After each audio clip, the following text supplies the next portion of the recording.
I decided a while back that I wanted to make a video about a writer that I really enjoyed, and it's kind of unjustly forgotten these days, with a slight exception of this book, but James Branch Cabell. I used to call him James Branch Cabell, but as he would tell people, let the Rabble know that his name is James Branch Cabell. But this is the first book that I read by him, and I think it was someone in the Death as a Gang Boss Discord. I didn't check before I started this video. I think it was Slug Operator or something, or somebody who mentioned this writer, and I had never heard of them, and they said that he was really good, and that he was friends with C.S. Lewis. The interesting thing about that is I've never been able to find out whether that was true or not. The only thing I can find out about the relationship between him and C.S. Lewis is that C.S. Lewis hated Cabell's books. But he did have seven of Cabell's books in his personal library.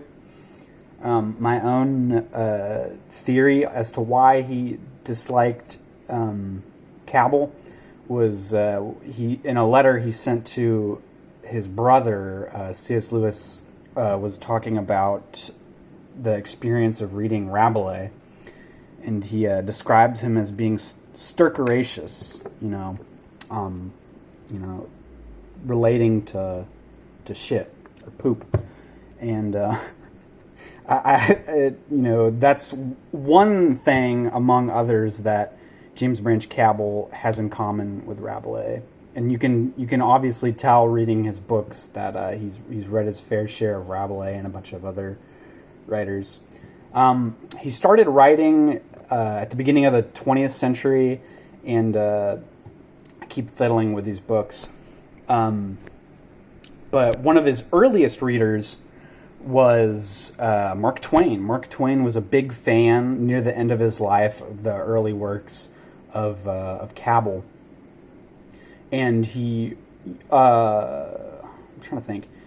He had written quite a few books before Jurgen, but Jurgen is kind of what propelled him into fame, because there was an obscenity trial, which is actually satirized in like an addendum to like the copies of Jurgen that came out after the trial, where the judge is a dung beetle, which is pretty funny. But yeah, this is the first book I read by him. It's about a pawnbroker named Jurgen, and he kind of goes off on this fantastical journey, and he meets all these ladies, like Guinevere, Lady of the Lake, and stuff. He goes to heaven, he goes to hell. The main thing, the reason why this book was such a big deal is because he bangs all of them. But it's not explicit. It's extremely implicit, but it's so implicit that it's explicit again, which, it's funny. Some of his other books I think are better because they're a little bit less horny, maybe. But this is a good book. I don't know if it's the book that I would start with if you were to read him, but it's a really great book. It's very funny. All of his books, have great prose. They're labeled as fantasy, and part of the reason why he might be a little bit more well remembered now is because his books were a part of the Ballantine Adult Fantasy series. And these are, have some beautiful artwork. I think my favorite one is probably the Figures of Earth. It seems kind of like a little bit psychedelic or something. It's very colorful. And then the Silver Stallion one and the Something About Eve are also, kind of have that style. But they're all really great. But this might be a good book to start with. But yeah, like I was saying, they're labeled as fantasy, but they're probably closer kind of like a chivalric romance. I don't know if I pronounced that right. And like I mentioned earlier, he was a big reader of Rabble and lots of classical literature. There's a lot of allusions to a bunch of different stuff. There's lots of Latin in these books. And lots of mythological references and stuff like that. Like in Figures of Earth, there's a paragraph at the end of one of the chapters where a Sri Lankan demon is mentioned. And it makes sense if you read it, and you look up what the demon is. But it's really funny because there's no way that probably 99% of people, or maybe even more than that, would know what that is. But it's just funny. He throws in a bunch of random stuff like that in his books. But yeah, and they're all part of a series.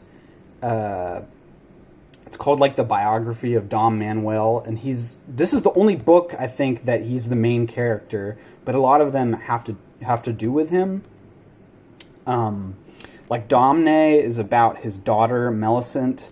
The Silver Stallion takes place after Figures of Earth, and it's about kind of a cult that springs up after Dom Manuel dies. And in this book, he has kind of a pseudo crucifixion type thing. I don't know. Maybe I'm not doing the best job of describing these books, but there's lots of great prose. They're super funny. This book is about Dom Manuel, as I said, and he is a swineherd, and his mother, he calls it a gesh or a gayosh or a gayos. I don't know how you pronounce it, but it's like a curse. He says his mother put a curse on him to make a figure in the world, which obviously to make a fine figure of yourself, that just means to go out and do something, great. But he takes that as it's a curse. So he spends his life trying to make a clay figure of himself that looks really good and to bring it to life. And he eventually kind of does, but he screws it up, so it limps. It kind of limps throughout the world, and it's really funny. But that simple kind of concept, he ends up leaving his pigs, and he goes off into the world, and there's kind of just a series of, there's sort of adventures, different things happen. This one especially feels a lot more condensed than a book like Jurgen. It kind of feels like an older style of narrative, but it's good. I'm trying to think about these other books. I mean, they're just all super funny. This book is interesting. You could draw a little bit of a parallel. Mark Twain, at the end of his life, was reading James Branch Cabell, and then James Joyce, at the end of his life, was reading Flann O'Brien. And this book was actually a big influence on the form of At Swim Two Birds by Flann O'Brien.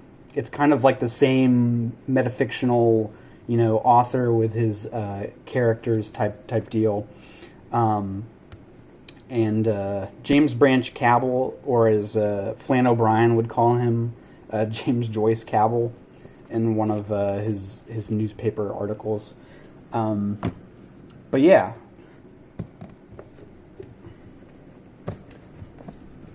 I got these first. These are a reissue of these after the series kind of ended. And they have these kind of really ugly covers, but they're kind of awesome. But I got these all for $1 each, and that was right when I had first heard of James Branch Cabell. I just went to the bookstore and I found all of them except for this one, and they were all $1 each. So yeah, that was good. And these aren't that hard to find, at least in America. And these aren't that hard to find either, although these might be a little bit more expensive. And they're good, and some of them have 2 books in one. This one has 2 books in one, and then I believe Cream of the Jest has 2 books in one.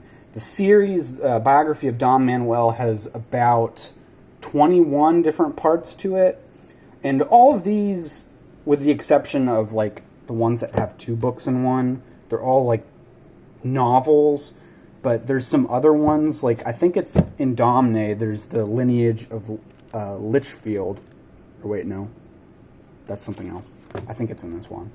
Which is it's like a lineage of the characters.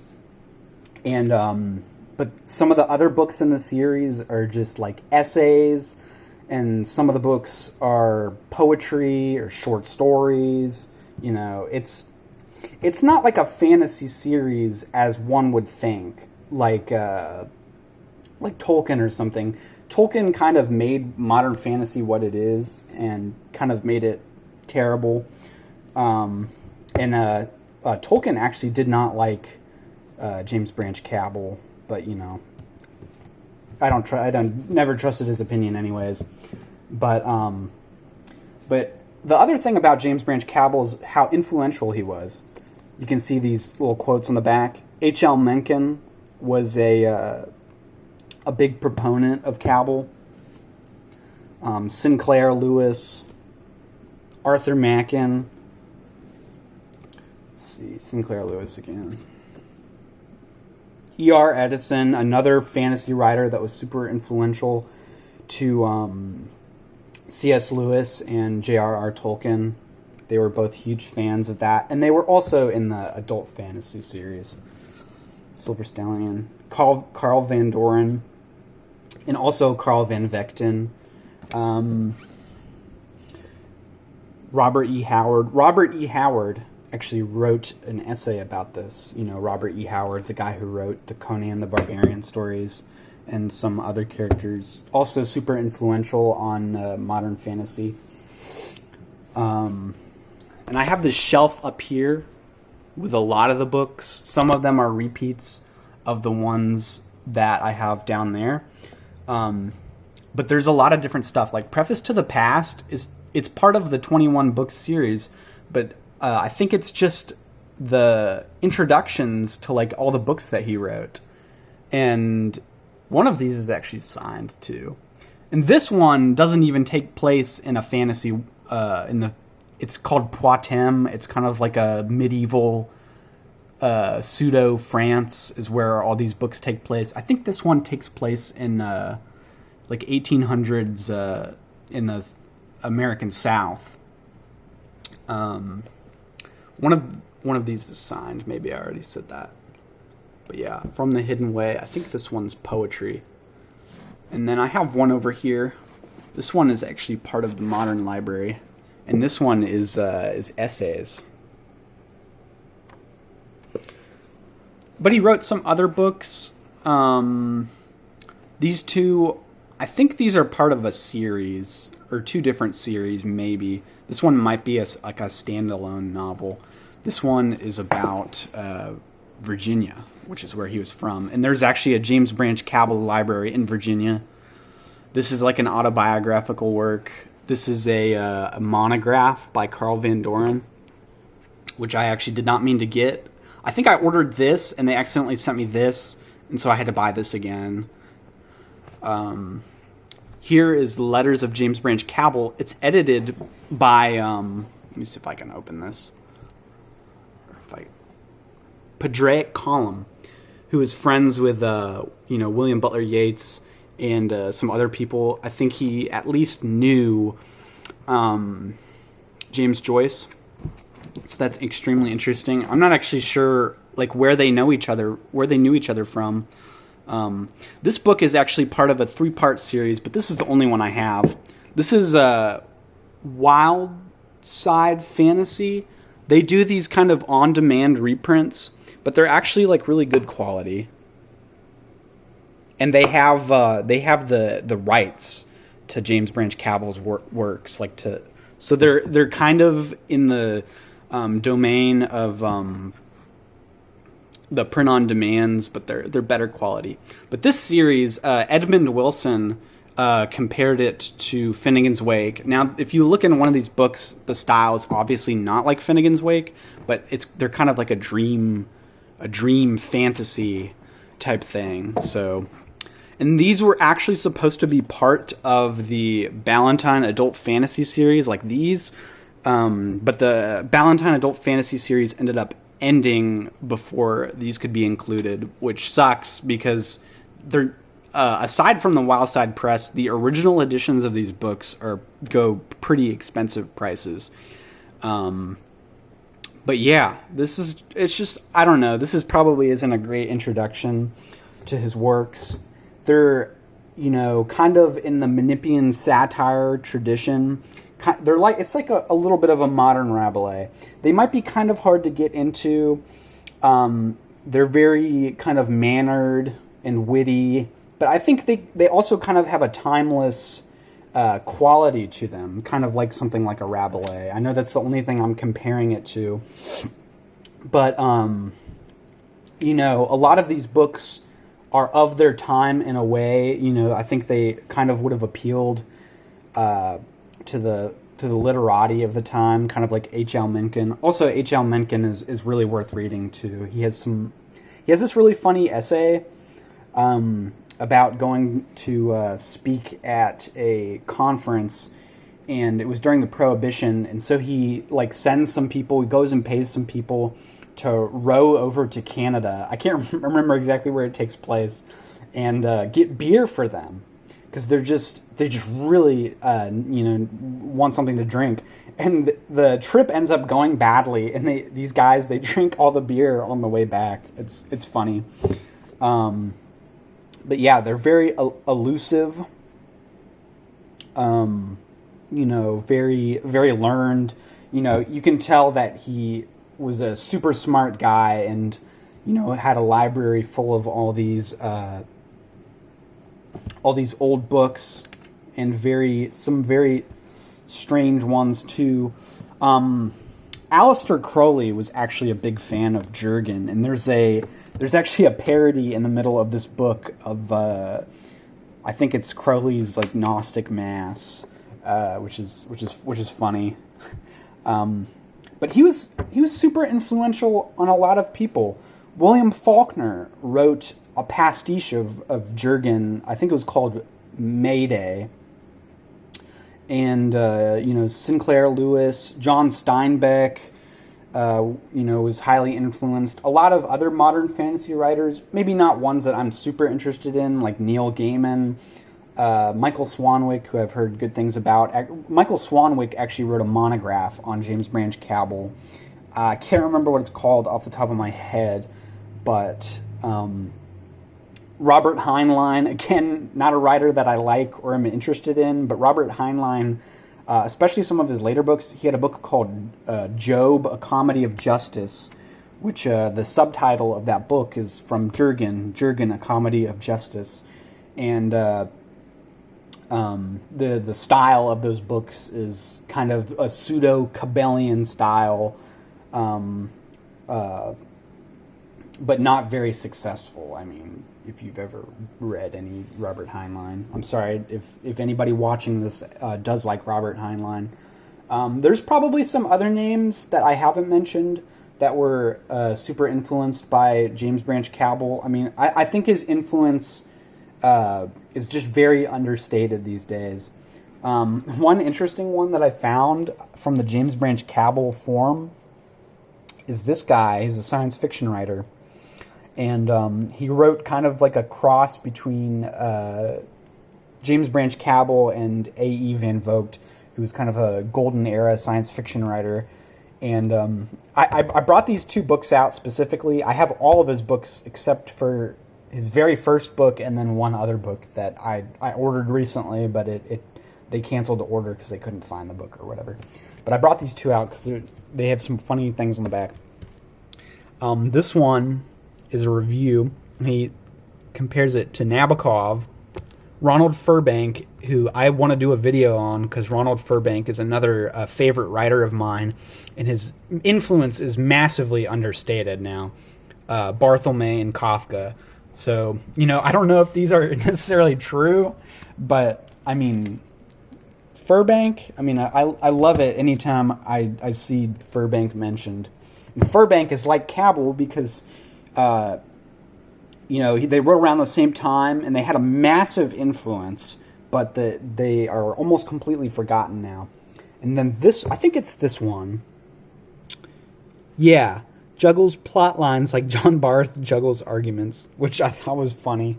Again, I don't know. That's a really weird comparison, even compared to this one. But I don't know. It's interesting. But I hope this video makes people a little bit more interested in James Branch Cabell. Or, if you like James Branch Cabell and you found this video, I hope you liked it. He's a really interesting writer. I mean, they're just so enjoyable. I really like funny books, and his books are super funny. They're very droll, which kind of, I think, was maybe a style thing, especially back in the day. Very droll humor. But I would recommend reading this one first. It's kind of like the center point of the whole series. And again, it's not really a series as people would consider a series nowadays. But it's a good introduction to his themes. One thing I will say is that a lot of his books are kind of about the same themes. Kind of like vanity of life and its futility, and also just relationships between men and women. The main character in this book is actually kind of a foil to Jurgen, because he's always talking about doing the manly thing and how he's so clever, and he wants to do the right thing. Not only is that not true, because Jurgen does not want to do the right thing. He just wants to bang a lot of chicks. Dom Manuel is the same way, but he's more honest about it. He just wants to do things the way that he wants to do things. And he says that many times throughout this book. You might get a little bit tired of him kind of harping on the whole vanity thing in his books. But, a lot of them are short. And I'm not saying this as if it's like a huge blow against the books, because I love James Branch Cabell. But, it's one of those things where he just goes on a little bit too long. But even some of the other books are shorter than this one. But, the main character in this, Dom Manuel, he just wants to bang a load of chicks, and he just wants to do it, the way he wants to do it. He's just an asshole. He's just... all of his male characters, they're really stupid, and they're just unpleasant. But that's part of why they're so funny. All right, this video is probably way too long, anyways. It's 20 minutes long. I don't even know how it became 20 minutes long, man. But if you stayed and watched this video, just thank you for watching it. And I hope you check out this author. And I hope you enjoy reading it. So thanks for watching.